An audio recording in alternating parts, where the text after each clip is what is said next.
Përshëndetje të nderuar shikues, po takom në edicionin e lajmeve në Fokus, do e njohim fillimisht me titujt kryesor për ngjarjet që shënuan ditën e sotme. Për herën e 13 është ndërprer seanca konstituive e Kuvendit të Kosovës, deputetët nuk pajtuan sërish që të miratohet komisioni përmes të cilit kalohet në votim të fshehtë për kryeparlamentarin, vazhdimi i seancës që nisi para 25 ditësh caktohet për të dielën. PDK, LDK dhe Nisma parimisht shprehen pro një takimit të prezidentës Vjosa Osmani me përfaqësues politik për të zgjidhur bllokadën në Kuvend, ndërkohë AK-ja konfirmon se kanë mbledhur në shkrimet që të hënën ta dërgojë në kushtetuese propozimin e vetëvendosjes që të votohet për kryeparlamentar me votë të fshehtë. Në Kosovë festohet 9 maj, Dita e Evropës, përndër të saj kosovarët e kanë ditë pushimi. Zyra e BE-s në vendin tonë organizon aktivitete në Prishtinë, megjithatë festa është më e zbetë sepse Kosova e shënon këtë ditë në masat ndërshkuese të Bashkimit Evropian. Pa asnjë sqarim, gjykata speciale ju përgjigjet negativisht kërkesave të udhëheqësve të organizatës së veteranëve të luftës, të cilët donin t'i takonin krerët e UÇK-s. Ata u refuzuan nga dhumat e specializuara kur kërkuan takim me Thaçin e Veselin, por pa e arsyetuar refuzimin. Një 34 vjeçar vdes nga therrja me thikë, lëndohet një grua, kjo fundi që është rrezikut për jetë. Rasti ndodhi te rruga B në Prishtinë. Policia konfirmoi rastin, ndërsa deklaroi se po ndërmerr të gjitha veprimet për zbardhjen e rastit. Fokusin për sonte fillojmë me një ngjarje të rëndë që ka ndodhur në Prishtinë. Një 34 vjeçar ka vdekur nga lëndimet me thikë, gjërsa e lënduar nga po i njëjti mjet impret. Ka mbetur një grua e cila është jashtë rrezikut për jetë. Hyrja 77 e kësaj ndërtese tek rruga B në Prishtinë ishte e qasshme vetëm për zyrtarët policor. Brenda një banese këto dyshohet të kenë ndodhur një therrje me thikë e një 30 vjeçareje mesditën e së premtes. Dyshohet se ajo është plagosur nga bashkëshorti i saj 34 vjeçar, i cili më pas është gjetur pa shenja jete. Gjendja e të lënduarës aktualisht është jashtë rrezikut dhe pas tretmanit është liruar në përcjellje të policisë.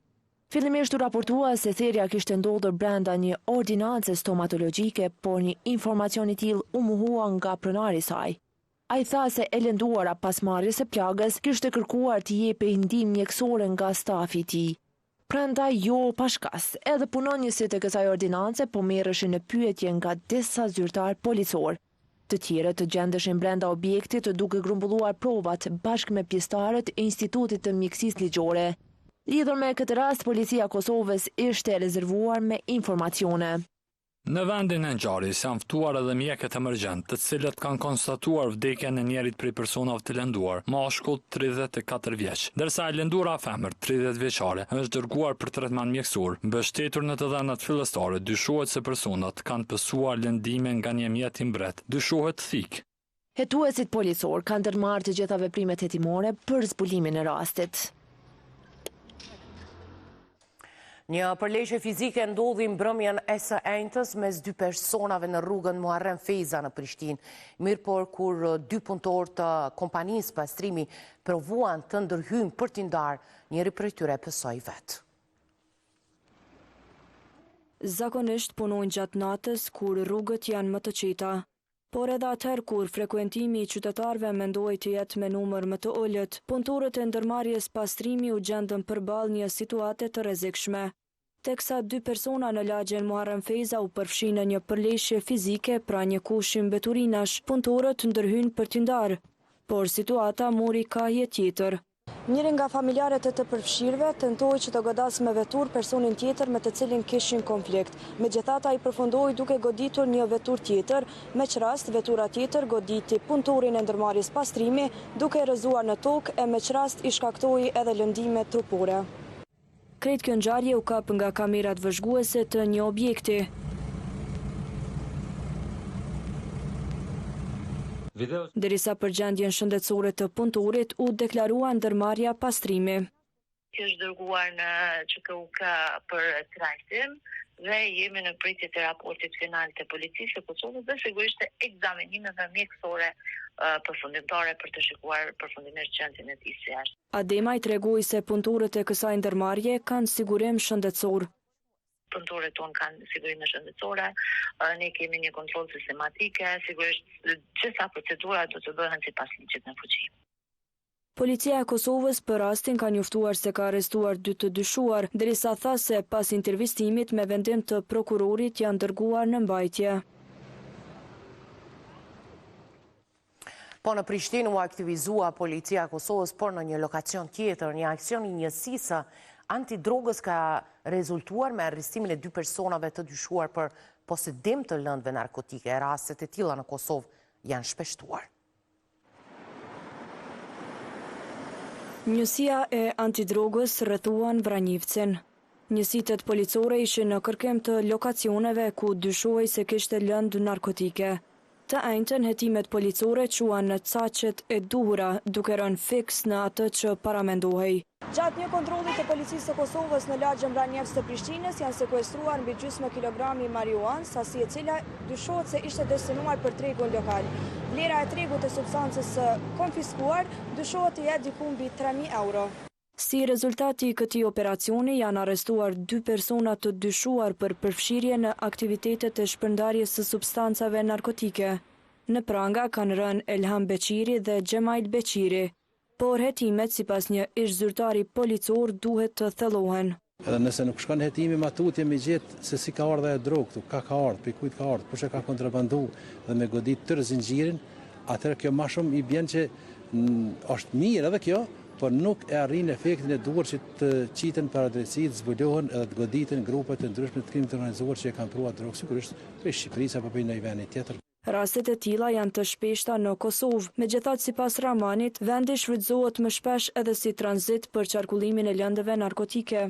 Kosova përpara ka qenë vendi i tranzitit më shumë të substancave narkotike, sidomos aty në drogave të rënda që janë heroina e drogat e tjera që janë ma të shtrejta, edhe vinë nga Azia, nga Afrika, po për këtë drogat e leta që është marijuana, kanabis sativa, atjera, këto janë drogat cilat kultivohen në region këtu. Ka pas raste në Kosovë që kanë gjetë bimë të marijuanës. Arrestimet janë kryer në lagje të ndryshme të kryeqytetit pas një pune hetimore disa mujore, derisa me urdhër të prokurorit kujdestar, të njëjtit janë dërguar në qendrën e mbajtjes për 48 orë.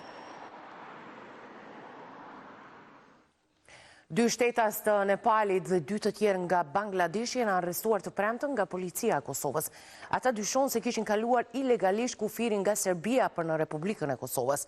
Në merdarje janë arrestuar 4 meshkuj, 2 shtetas të Nepalit dhe 2 shtetas të Bangladeshit, pasi që kishin kaluar kufirin ilegalisht nga Serbia për në Republikën e Kosovës. Me vendim të prokurorit, të dyshuarit janë dërguar në mbajtje, thuhet në njoftimin e policisë së Kosovës. Specialja ka refuzuar 2 kërkesa zyrtare për vizitat të përfaqësuesve të OVL të UÇK-s në Hag, e krejt kjo pa asnjë sqarim. Ndaj këtij zhvillimi ka reaguar nga organizata e veteranëve të luftës, duke vlerësuar se qasja e specialës është përjashtuese e përçmuese. Dëshira për t'i parë bashkëluftëtarët është e madhe. Andaj antarët e organizatës e veteranëve të luftës e ushtrisë çlirimtare të Kosovës dërguan kërkesë për t'u takuar me ish-krerët e UÇK-s në Hag me 21 prill. Por një gjë e tillë nuk u mundësua nga dhomat e specializuara, madje refuzimi erdhi pa asnjë shpjegim. Mu vizita që më kanë ulur nuk më kanë kthy arsyetimin atave që më thonë ndalohet vizita nga qendra para burgimit, nga shefi i qendrës para burgimit, më ndalon vizitën 2 ditë para se më udhëtu për Hag. Kjo që s'ka ndodhur në një rrethon deri me sot. Në këtë situatë, ish-luftëtarët këtë punë nuk e lënë me kaq. Ata dërguan kërkesë që me 14 maj të vizitojnë ish-krerët e UÇK-s Hashim Thaqen e Kadri Veselin, por edhe kjo mori përgjigje negative. Këtu po dëshmoj se kjo gjykos speciale të gjitha shkeljet, edhe të vizitorëve po të paraburgosur ato mëna që janë. Unë do të tentoj prapë sot, do të tentoj të bëj kërkesën tjetër, kërkesën e 4 me radhë për vizitë në Hag, se mu 3 herë mu kanë refuzuar kërkesat për Hag.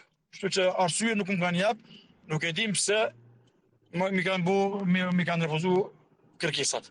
Ata theksuan se kjo është qasje përjashtuese, përçmuese dhe selektive, e po ashtu dëshmi e qartë se dhomat e specializuara nuk kanë për qëllim drejtësinë, por poshtërimin e përfaqësuesve të luftës çlirimtare të Kosovës.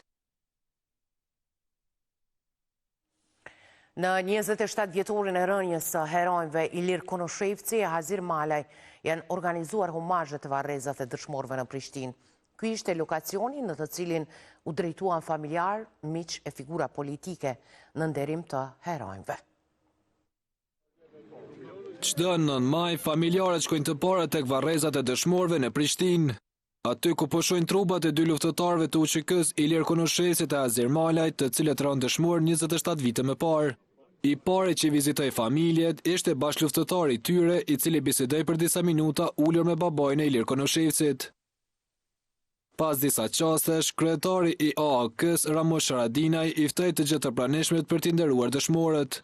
Nderojmë luftëtarin e orëve të para të UÇK-s dhe menuesi ushtrisë shqiptare të Kosovës. Ish komandanti i shtabit të Dugaxhinit foli për veprimtarinë e tyre. Është përvetori i rënies se themeluesi të ushtrisë shqiptare të Kosovës, pa mund të them me drejt se Ilir Konoshevci ishte nga themeluesit e ushtrisë shqiptare të Kosovës, një luftar i hershëm, bashkëluftar i herojit Xhair Pajaziti, e shumë tjerëve, e Luanit, e Shkëllxenit. Pas Haradinajt, tek varrezat arriti edhe kryeministri në detyrë Albin Kurti me një pjesë të kabinetit qeveritar. Pas homazheve, Kurti foli për veprimtarinë e mërgimit të UÇK-s. Me vullnetin e qelikt të luftëtarëve të paepur si puna e Ilir Konoshevcit mërgimit, edhe ajo që ishte pa imagjinueshme bëhej mundur. Ushtria shqiptare e Kosovës jo vetëm që merrte pjesë në betejë, por ajo ngallnjente aty. Nipi Ilir Konoshevci, që ka trashëguar emrin e herojit, tha se kjo është përgjegjësi e madhe morale dhe kombëtare. Me marrë emrin e Ilir Konoshevcit nuk është vetëm privilegj, por është edhe përgjegjësi e madhe. Ndaj, jo vetëm ndaj meje, por ndaj vetë herojit legjendar, axhit tem. Jo veç njëri i familjes teme, por njëri ma shumë i popullit shqiptar. Si çdo përvjetor, edhe këtë 9 maj këtu nuk munguan motoklubi i veteranëve të UÇK-s. Kemi gjetë kohë me plot vullnet që të vijmë, nderojmë familjen, nderojmë ramjen e tyre heroike. Homazhe pranë varrezave bën edhe përfaqësues të PDK-s.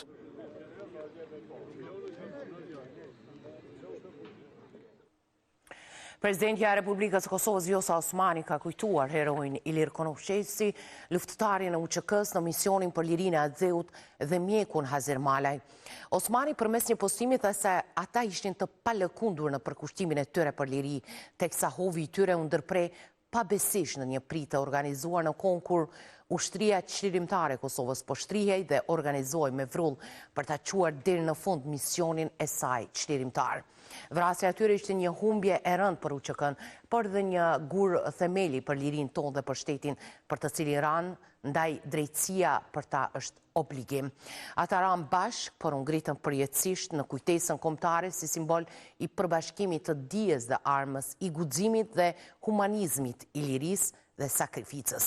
Kujtimi për Ilir Konoshevcin dhe mjekun Hazir Malaj është zotimi përhershëm për të ruajtur lirinë e fituar me gjakun e tyre dhe për të jetësuar me dinjitet amanetin që ata lanë pas. Lavdi e përjetshme jetës dhe veprës së tyre, tha Osmani.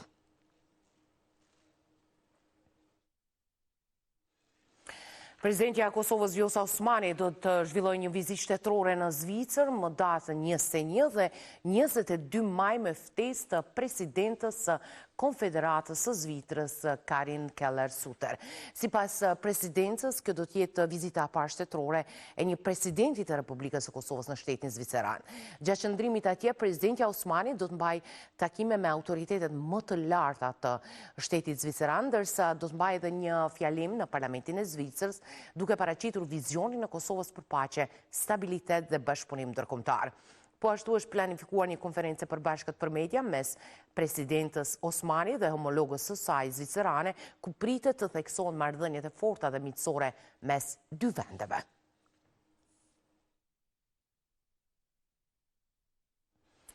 Ndërhyrja e presidentës Vjosa Osmani me gjas është e domosdoshme për ta tejkaluar ngërçin politik në vend. Për takim me të u shprehen të gatshëm nga PDK, LDK e Nisma.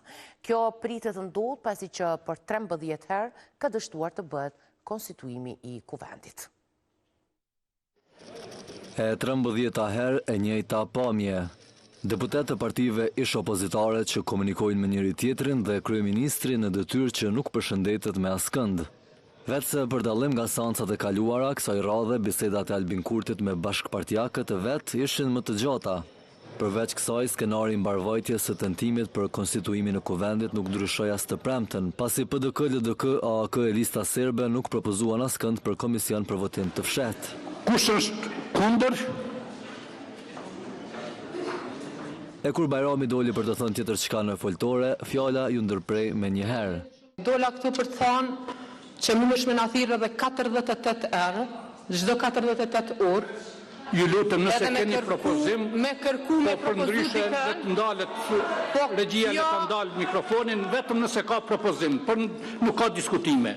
Përkundër kësaj, sërish u votua për komision, sërish dështoi dhe tentimi radhës ndodhet të dielën.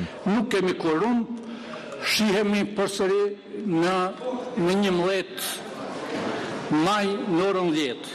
Për këtë ngërç politik, presidentja u shpreh e gatshme për një takim konsultativ me të gjitha partitë. E kreu i LDK-s mendon se kjo është zgjidhja e vetme. Askush se ka shumicën dhe s'mund ta bëj shumicën, le të ulemi gjithë bashkërisht, le të bëjmë një zgjidhje. Ne kemi dhënë një propozim. Ky propozim mund të mos jetë më i miri, por është i vetmi realist sot në Republikën e Kosovës. Qofse partitë nuk e dojnë një propozim të tillë, le të vazhdojnë të mblidhemi kështu 48 orë e tallemi me qytetarët e Kosovës. I gatshëm për të ulur në tryezin e diskutimeve është edhe Limaj i nismës socialdemokrate. Po, ne i përgjigjëm ftesa, ne ulim, bashkëbisedojmë, nuk do të thotë që pajtohemi. Po ulim e bashkëbisedojmë, tentojmë për të pajtuar.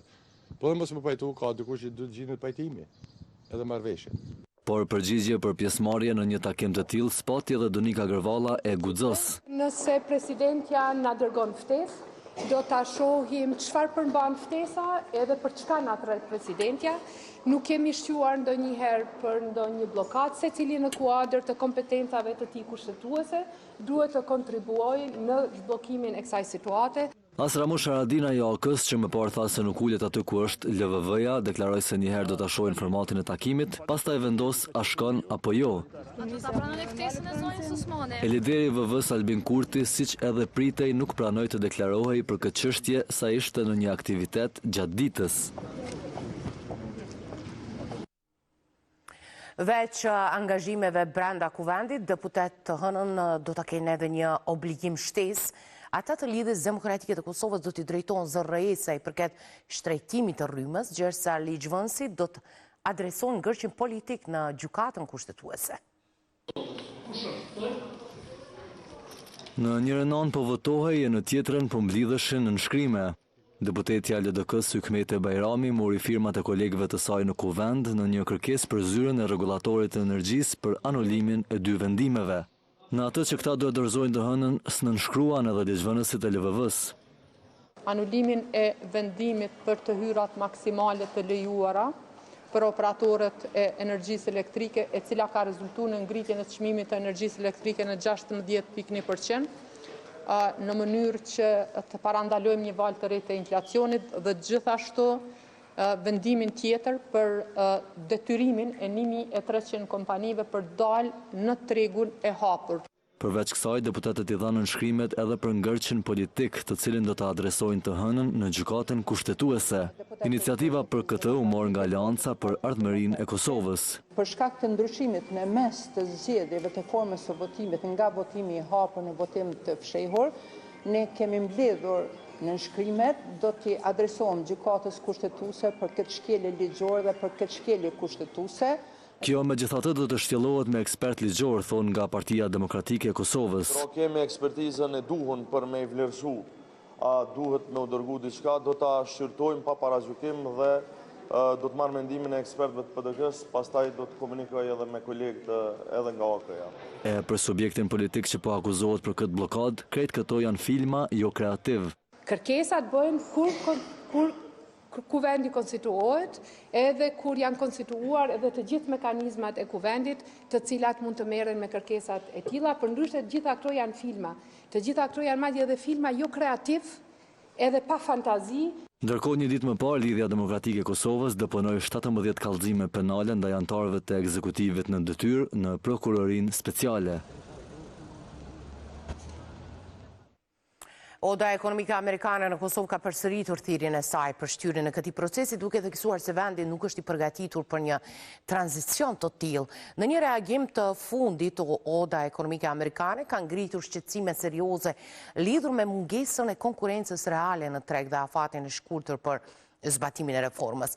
Sipas saj, mungesa e masave mbështetëse gjatë kësaj periudhe kalimtare rrezikon të sjellë pasoja të rënda financiare për sektorin privat edhe të dëmtojë konkurrueshmërinë e tij. Në anën tjetër, lidhja e bizneseve të Kosovës si përfaqësuese e interesave të sektorit privat i ka bërë thirrje zyrës së rregullatorit për energji që të pezullojë vendimin për daljen e bizneseve në tregun e lirë të energjisë elektrike që parashihet të hyjë në fuqi më 1 qershor 2025 për bizneset që kanë mbi 50 të punësuar ose qarkullim mbi 10 milion euro. Ata bën të ditur se ky vendim në rrethanat aktuale paraqet rrezik serioz për qëndrueshmërinë financiare të bizneseve dhe për stabilitetin ekonomik të vendit. Të nderuar shikues, këto ishin të gjitha informacionet të përgatitura për këtë edicion të lajmeve në fokus. Për këto dhe shumë informacione të tjera, vazhdoni të klikoni në Gazeta Express. Unë ju falenderoj për vëmendjen, mirupafshim.